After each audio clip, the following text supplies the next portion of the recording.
Mas quando a gente fala em letramento, na maioria das vezes, nós associamos a ideia de alfabetização. E embora apresentem relações, é importante deixar claro as diferenças.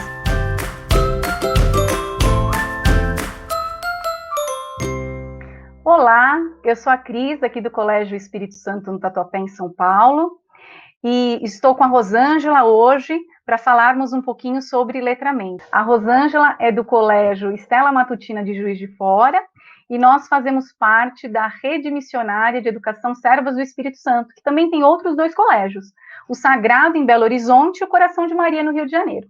Seja bem-vinda, Rosângela. Oi, Cris, estou muito contente de estar aqui hoje conversando com você a respeito de um tema tão importante como é o letramento.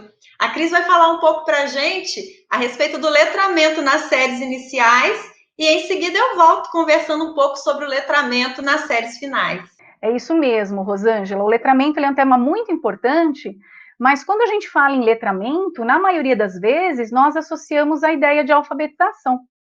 E embora apresentem relações, é importante deixar claro as diferenças entre a alfabetização e letramento para compreendermos de fato o que é o letramento, que é um termo que surge mais recentemente na década de 80, como uma ampliação do termo alfabetização, que foi incorporado no contexto brasileiro por volta de 1920. Enquanto a alfabetização ela significa o processo de aquisição do código escrito, o letramento significa o processo de desenvolvimento de habilidades de leitura e escrita nas práticas sociais. Ou seja, o letramento é um processo muito mais amplo e diz respeito à organização dos discursos, à capacidade de reflexão, de interpretação e de compreensão de textos. Letrar é muito mais do que alfabetizar. É ensinar a ler e a escrever dentro de um contexto onde a leitura e a escrita tenham sentido e façam parte da vida do aluno. Por isso que uma criança alfabetizada não é necessariamente uma criança letrada.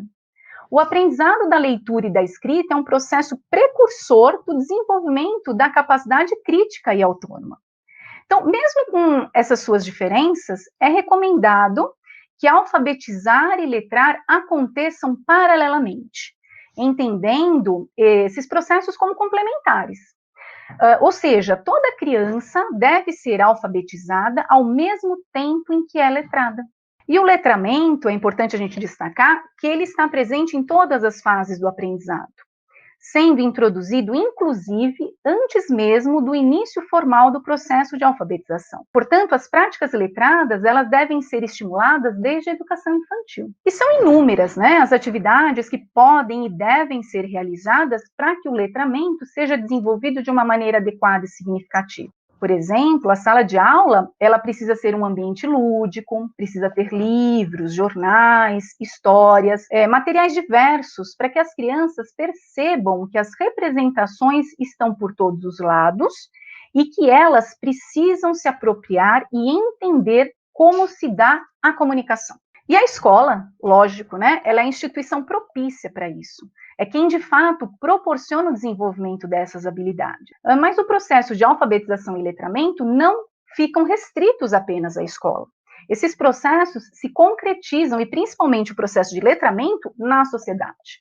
E nós não temos apenas um tipo de letramento, não. Existem inúmeros, como o letramento cultural, o político, o científico, dentre tantos outros. E em uma sociedade contemporânea como a nossa, marcada pelas tecnologias de informação e comunicação, o conceito de letramento se amplia mais ainda. E na cybercultura, além do letramento no impresso, os indivíduos eles precisam apresentar o letramento na internet, chamado também de letramento digital. E sendo a escola o ambiente adequado para alfabetizar e letrar, ela deve estar muito bem preparada para contemplar as diferentes práticas de letramento, desde a educação infantil até o ensino médio. Porque um indivíduo que apresenta letramento na mídia e na informação, ele está muito mais habilitado para expressar uma opinião individual e coletiva, o que embasa uma prática inclusiva, principalmente em uma sociedade midiática na qual nós estamos inseridos. Não é, Rosângela? É isso mesmo, Cris. E é a partir dessa compreensão do letramento enquanto prática social de linguagem e sabendo dos impactos gerados pela democratização digital, que surge a necessidade de explorar esses gêneros midiáticos no contexto da educação linguística, com a intenção de que o estudante seja capaz de fazer uso qualificado e ético dessa tecnologia. E aí, diante desse desafio, é essencial que as nossas práticas educacionais busquem desenvolver habilidades relativas ao questionamento sobre a veracidade de determinada informação, bem como a questões que envolvem segurança e privacidade digital.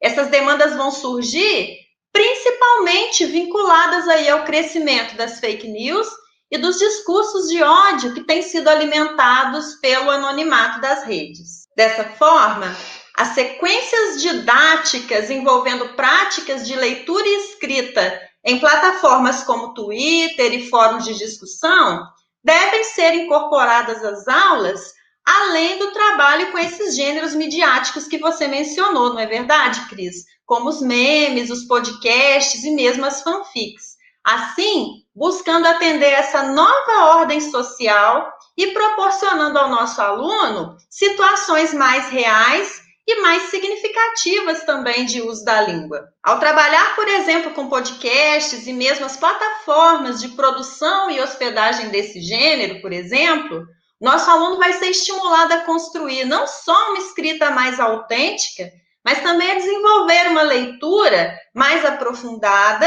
e com um planejamento muito mais amplo. Antes de gravar, o aluno precisa pesquisar, precisa selecionar as informações que são mais relevantes, precisa estabelecer uma sequência lógica de raciocínio e determinar o tom ideal de leitura para que o material que ele produz seja de fato atrativo para o ouvinte. O próprio processo técnico de edição vai possibilitar a ele rever o material e, com isso, fazer uma análise mais crítica daquilo que ele produz. Além disso, essas novas mídias também podem ser muito mais estimulantes porque elas se aproximam do universo dos nativos digitais.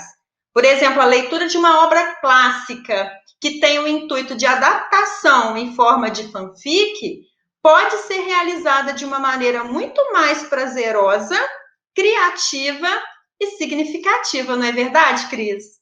Muito obrigada, Rosângela. Adorei bater esse papo com você sobre esse tema tão importante e que perpassa tantas fases do desenvolvimento.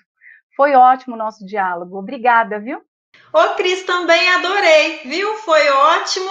Até a próxima. Até a próxima. Tchau, Rosângela. Tchau, tchau.